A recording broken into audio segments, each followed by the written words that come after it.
So I'm here to speak about the elephant in the room. I know, but it's there for all of us in one form or another. It's this dissatisfaction and unhappiness with what we have in our lives. So maybe if you're here or watching this, you have all the basics covered. Food, water, safety, shelter. But somehow we long for something more. As a psychologist, I've really seen how we all want to be happy, but keep chasing it in the future.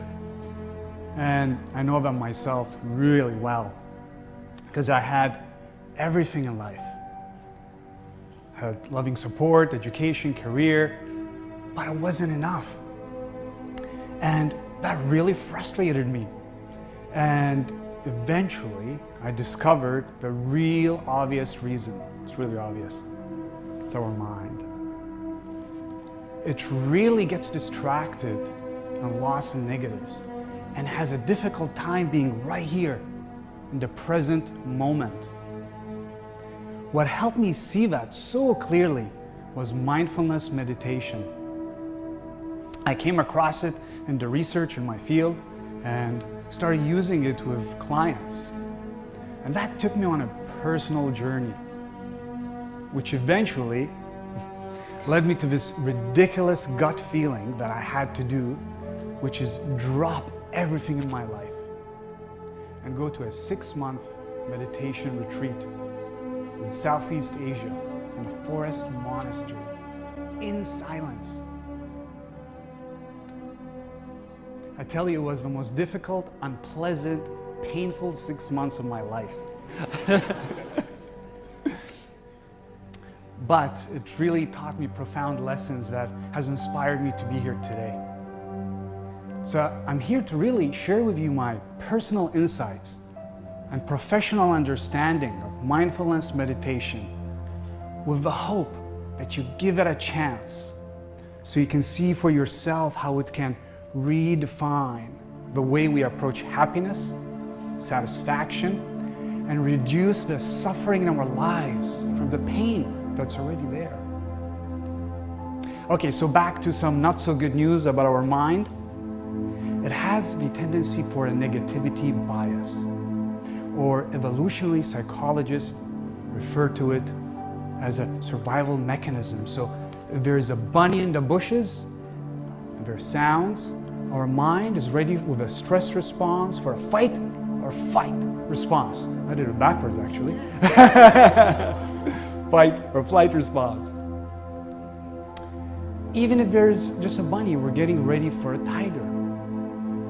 And neuropsychologists refer to that as our brain being like Velcro to the negatives, latches on to negatives. Anyone familiar with that? Just hang on. And being like Teflon fabric to the positives, letting it all slip away. Okay, so it's not all bad news. With the advances in neuroscience, mindfulness meditation has been shown to change the structure of our brain. And you don't have to do a 6-month retreat in a forestry, so that's the good news. Even in 8 weeks in mindfulness programs, practicing 45 minutes a day, you can improve concentration, decision-making, compassion, and life satisfaction. So, what exactly is mindfulness meditation? It's one form of meditation, and basically it's training the brain to be present. It's based on thousands of years of wisdom tradition in Asia. And how we do it, one way, is we place our attention on the belly to watch our breath. But we do that in a particular way, or as John Kabat-Zinn, who brought mindfulness to medicine, which is quite big actually. He defines it in 4 words. We pay attention and on purpose, so with an intention. And in the present moment, so right now, and the hardest part for all of us, non-judgmentally, really tough. So let's say this is our attention. We place it right on the belly. guess what's going to happen with our mind? We're going to get distracted. But without pushing against the thoughts or hating the thoughts or clinging on to them, good or bad, right back. Now, you can get a sense of that if you like now, and if you'd like to join me by placing your hand on the belly. And we're just going to observe 2 breaths. Natural inhale, natural exhale. Even slightly. Inhale, exhale. Inhale, exhale. Okay.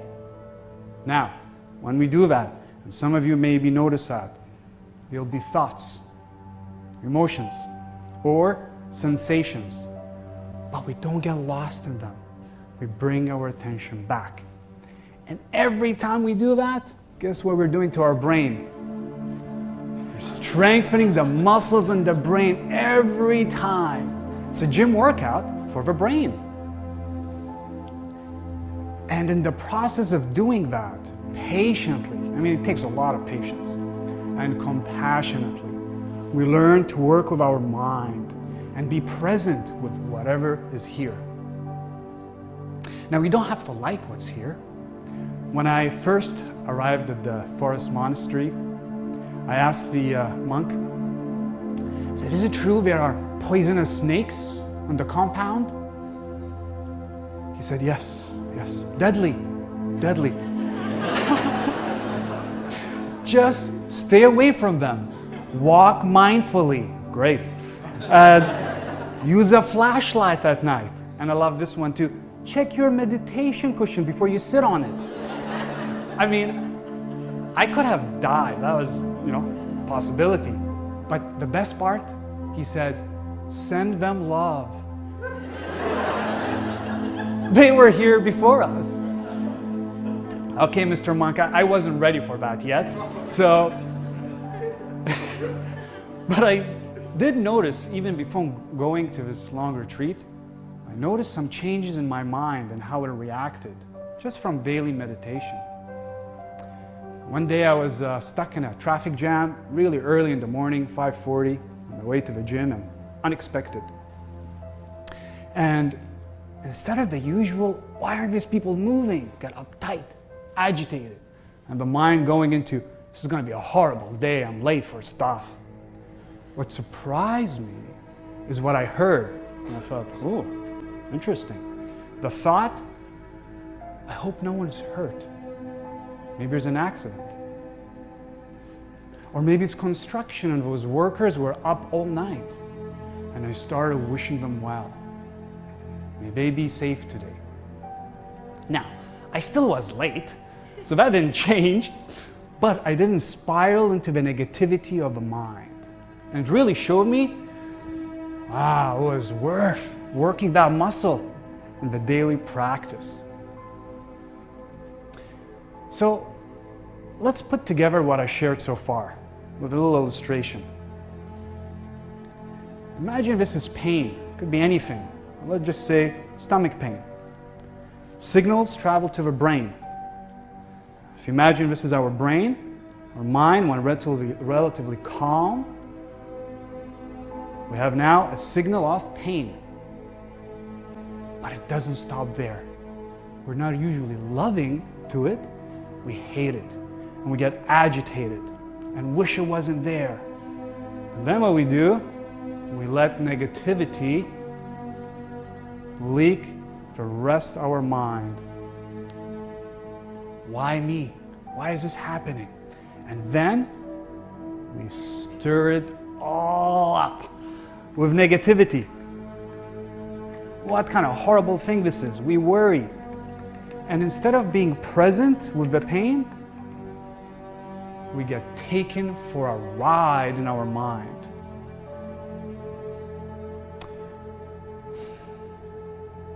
I know that really well because I experienced that deeply at this forest retreat. You see, the honeymoon phase of, I'm following my dream, meditating for so long. That ended after the first night.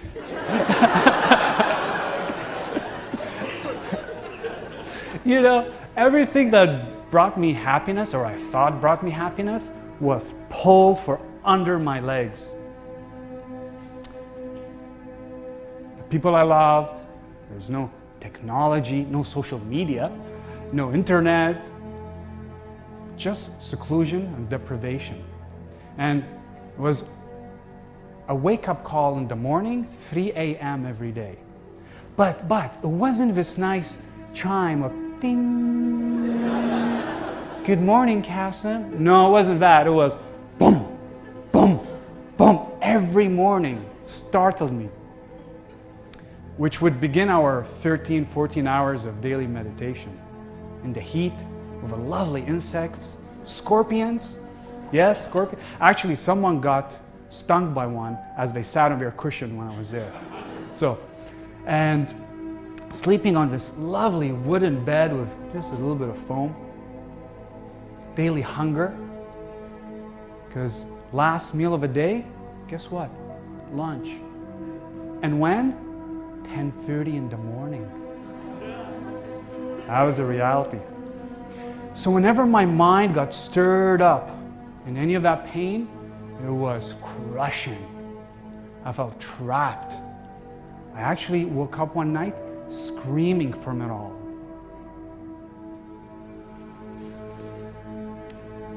And really saw how when we begin to fight and resist our reality, it gets worse.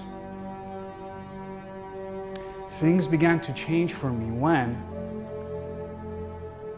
I just started to look as pain, and so clearly that it was my mind that was creating the suffering, which is optional. Wow. All I have to do is just be in this moment. And mindfulness showed me we can be in the eye of the storm. Watch it all pass, moment by moment. And there's such freedom in trusting impermanence in that way. And then, really holding our pain with great compassion. Because it's painful already. You don't need to hate it more. Just be with it. You know, there's a psychiatrist, Viktor Frankl, and he said, choice is the last human freedom. Choice. I learned that using mindfulness is a choice. And even when all my freedoms felt like they were taken away, I experienced freedom right here. And my biggest epiphany is happiness and satisfaction is not in the distant future or when I go back home. It's actually available for all of us in every moment. It blooms naturally from a state of mind that's calm, not agitated, and peaceful. So I want to leave you with this. Oh, that was me there. I want to leave you with this acronym that captures some of my learnings, and I hope you use it when you find yourself lost in any kind of suffering. And it's lost. The first letter, L.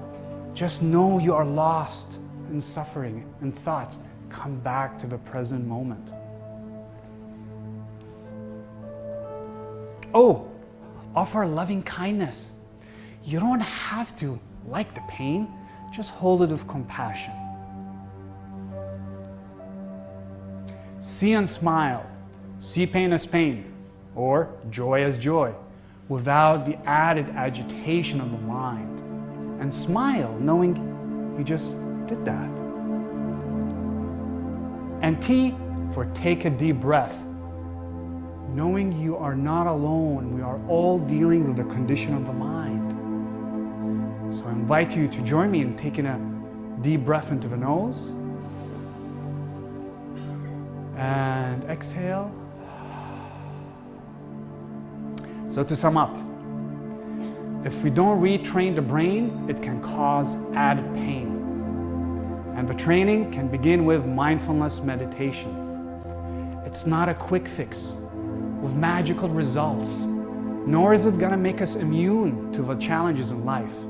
But imagine if half of us created a daily meditation practice to be more present in life with the good and the bad, offer more compassion, and feel more moments of satisfaction and happiness, and let that bloom naturally from a state of mind that's more peaceful. That's a recipe for a positive change, and it can start with you. Thank you.